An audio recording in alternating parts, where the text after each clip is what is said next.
Hello, everyone. This is Lita Carbone from Online Learning Services, and I'm a member of IAWG.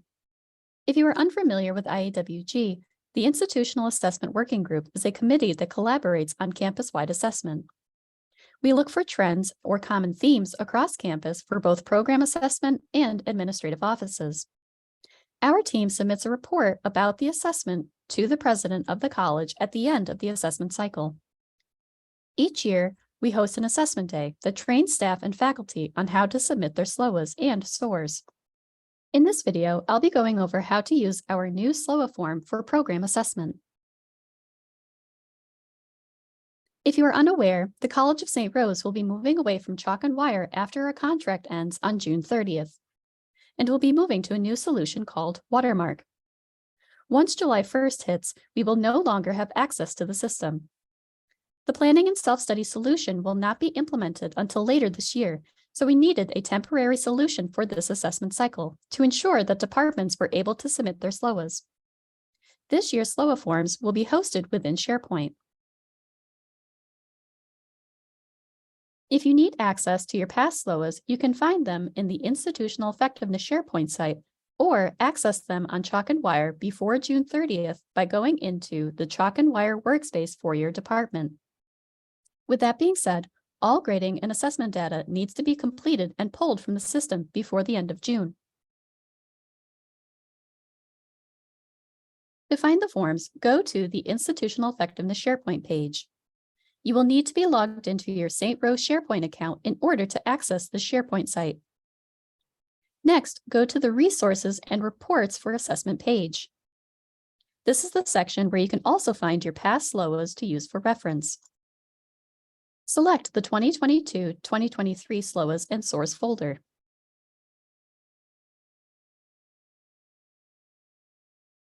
Then select the annual SLOA form. The questions for the annual SLOA form are the same as the original Chalk and Wire form, with a few exceptions, specifically with sections 2 and 3, but I'll talk about that shortly. For section 1, this is the contact information and the general program information, so we can identify who is completing the form and for what program.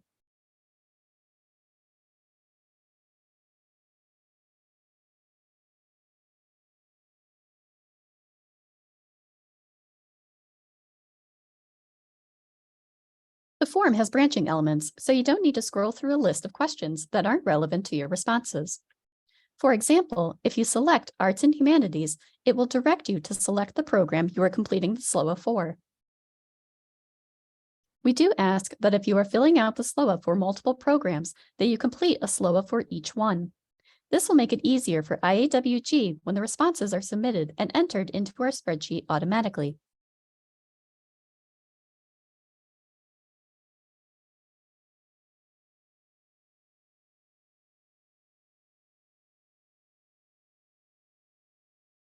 Section 2.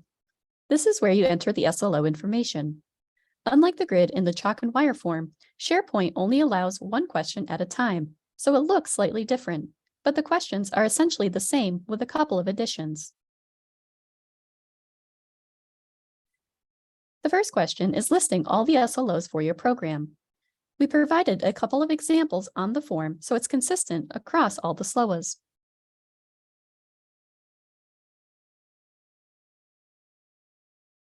Once you've entered your SLOs in the box, you can now move on to which SLOs you assessed this cycle.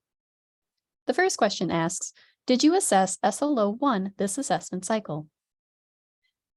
If you select yes, it will navigate you to enter more information for that SLO. You'll select the institutional goal alignments that are relevant to that SLO, as well as enter professional standards, measures, etc.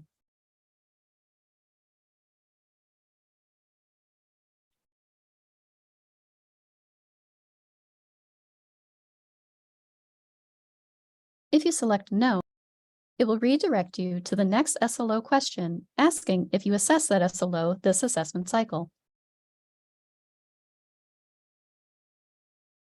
Now, I mentioned earlier that section 2 and 3 are slightly different from the Chalk and Wire form of years past. To make it more streamlined, we are including the result of assessment measures and activities and knowledge gained from assessment activity questions in Section 2 instead of Section 3. This will minimize the need to scroll back and forth so you can enter all that information under the appropriate SLO.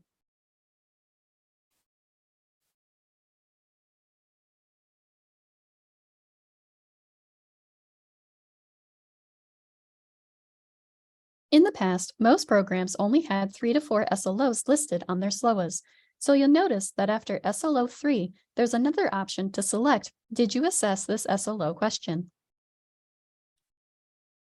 If your program only has 3 SLOs listed, select NA, we do not have additional SLOs to assess. This will redirect you to Section 3 of the SLOA form and skip the other SLOs.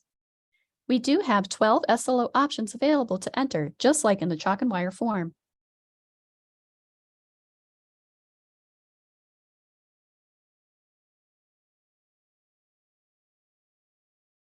Section 3. Section 3 is now exclusively the Decisions and Actions section for your SLOs. We have all the SLOs listed here, but you only need to enter the information for the SLOs you are assessing this cycle.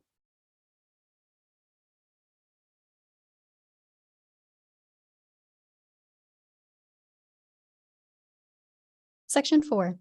Section 4 questions are the same as the chalk and wire form and how the program is going to use this information gained going forward.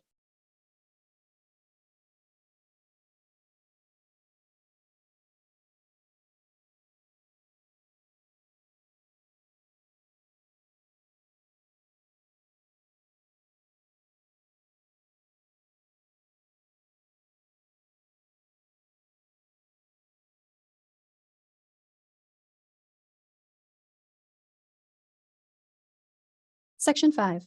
Just like in the chalk and wire form, Section 5 will be selecting the assessment-related items that you'll be attaching to the form, such as curriculum maps, student or program handbooks, etc.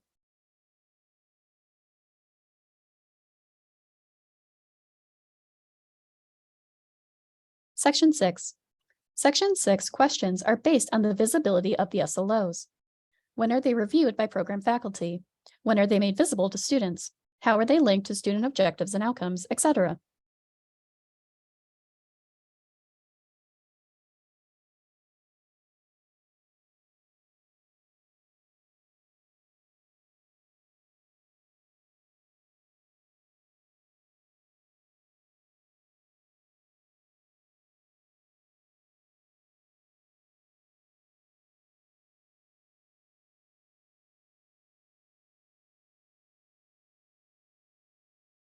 Section 7. Section 7 is not required. However, we strongly encourage you to fill this section out. The committee members of IAWG, such as myself, do look at all the SLOAs and try to find common themes that we can address at the college level.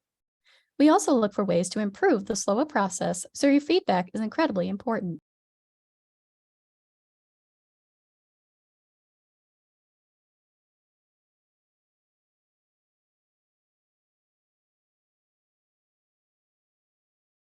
Section 8.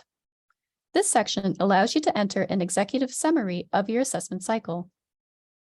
The new addition to this section is you can upload your documents that you selected in Section 5 to the form directly.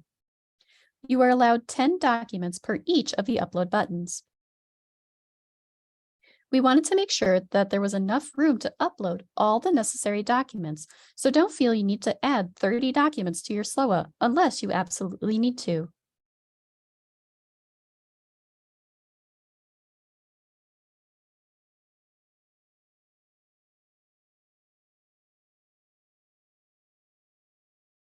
After you've uploaded all the necessary documentation, hit the Submit button and you're all set.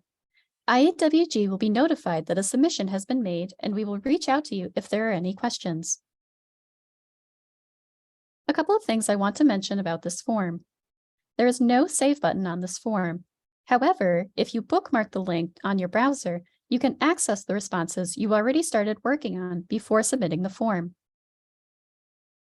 There is a PDF version of the form that you can download from the Institutional Effectiveness SharePoint site. You can use the PDF form as a reference point before entering the information into the SharePoint form. The PDF allows you to enter information so you can copy-paste the information into the SharePoint form when you are ready to submit. This is also handy if you need to complete multiple SLOAs and are not ready to submit them yet. You may be wondering why we're not just using the PDF version of this form. The SharePoint form is linked to a spreadsheet that IAWG can filter and view submissions as they come in, as well as it creates download links for the files you submit. This saves an extra step for IAWG to create Excel sheets from PDFs, and all the information is in one place. If you have any questions, please reach out to assessment@strohs.edu and we'll be happy to help. Thanks for watching.